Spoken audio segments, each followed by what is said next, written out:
A Japanese grandmother in Osaka. She is 73 years old.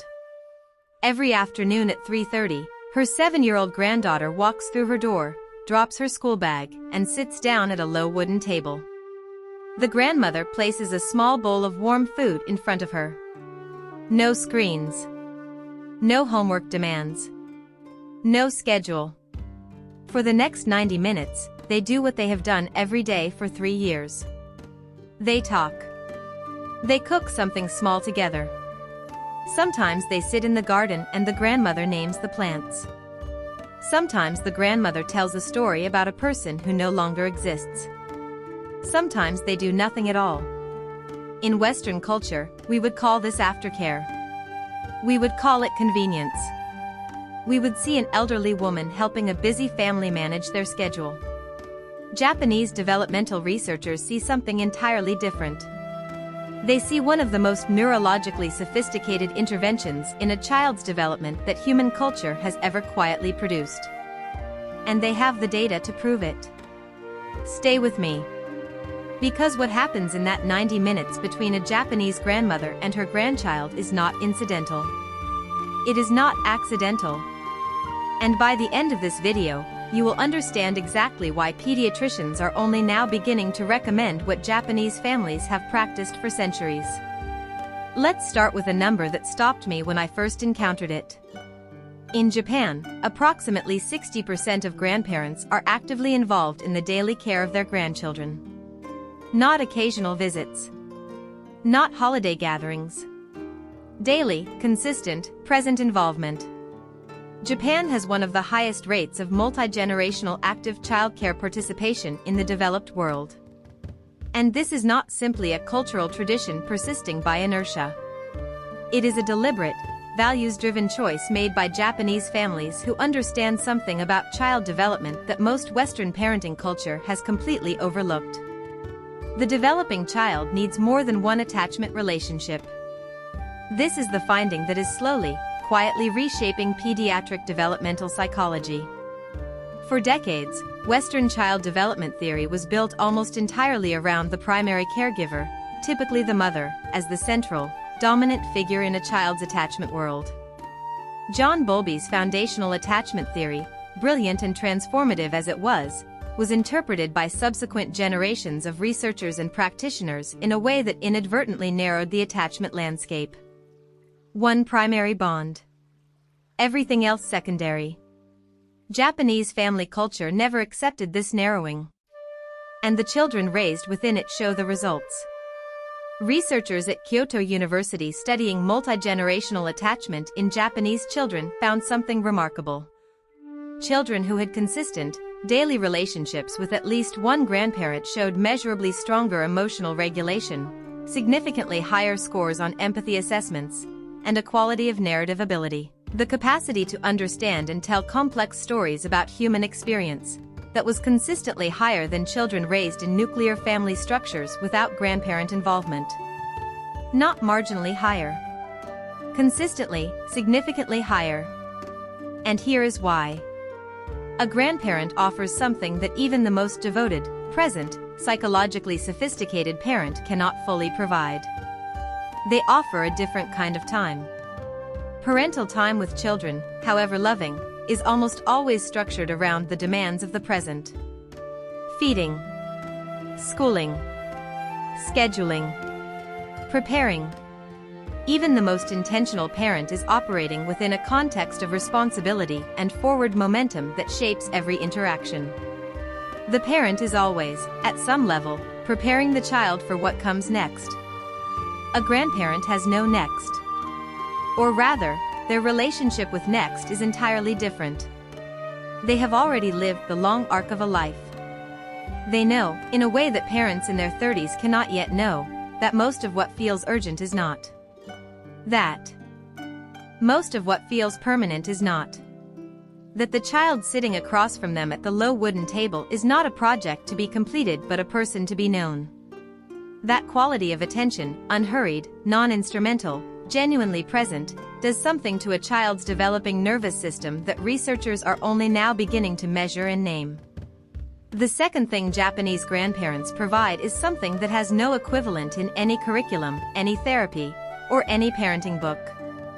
They provide living history.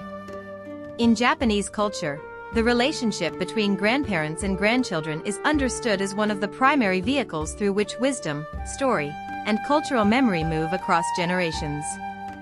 Japanese grandparents tell stories. Not fairy tales.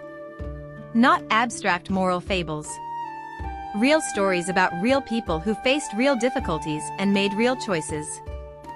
Stories about loss, about war, about poverty, about love that endured and love that didn't. About mistakes that defined a life and small decisions that changed everything. What these stories do to the developing brain is extraordinary.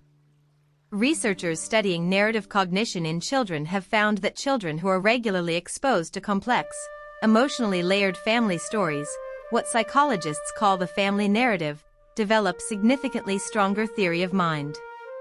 The capacity to understand that other people have inner lives, motivations, fears, and histories that are different from their own. Theory of mind is not a soft skill. It is the neurological foundation of empathy, of social intelligence, of the capacity to navigate complex human relationships across an entire lifetime. And it is built, more than almost anything else, through story. Through sitting at a low wooden table with someone who has lived long enough to have stories worth telling, and listening. There is a third element of the Japanese grandparent relationship that Western culture has not only failed to replicate but has actively dismantled. And it is perhaps the most important of all. Japanese grandparents offer children their first sustained relationship with aging, with slowness, and with death. In Western culture, we have become extraordinarily skilled at separating children from the full spectrum of human experience. We remove them from conversations about illness. We manage their exposure to grief. We present aging as something that happens elsewhere, to other people, in places children don't need to visit too often. Japanese children who spend daily time with grandparents live inside a different reality. They watch someone move more slowly than their parents. They understand, gradually and naturally, that bodies change. They are present for small losses, a grandparent's diminishing hearing, an afternoon when grandmother is tired and cannot play. And they are present, in Japanese families, for death itself, not protected from it but gently, honestly included in it.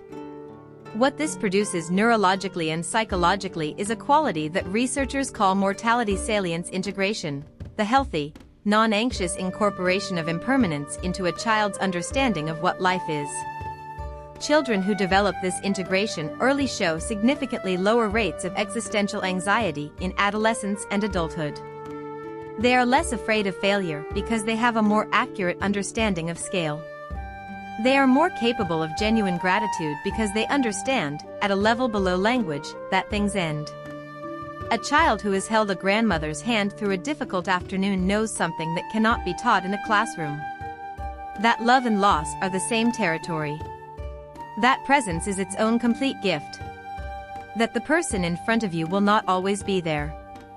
That knowledge, carried early, is not a burden. It is a profound and permanent form of wisdom. So what does this mean practically, for families where daily grandparent involvement is not possible? For families separated by distance, by estrangement, by loss? The principle is not the grandmother. The principle is the consistent presence of an older person who has no agenda for the child beyond knowing them. A neighbor. A family friend. A mentor at a community organization. A grandparent via weekly video call who tells one real story each time. The container can change. What cannot be replicated by any app, any curriculum, or any parenting technique is the quality of attention that comes from someone who has lived long enough to know what matters. Find that person for your child. Create the conditions for that relationship to develop slowly, consistently, without agenda. Protect the time it requires.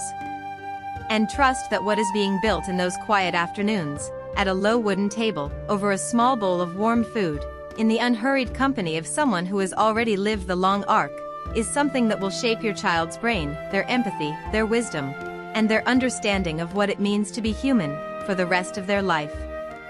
Japanese families have always known this. The research is simply catching up. If this video gave you something to carry into this week,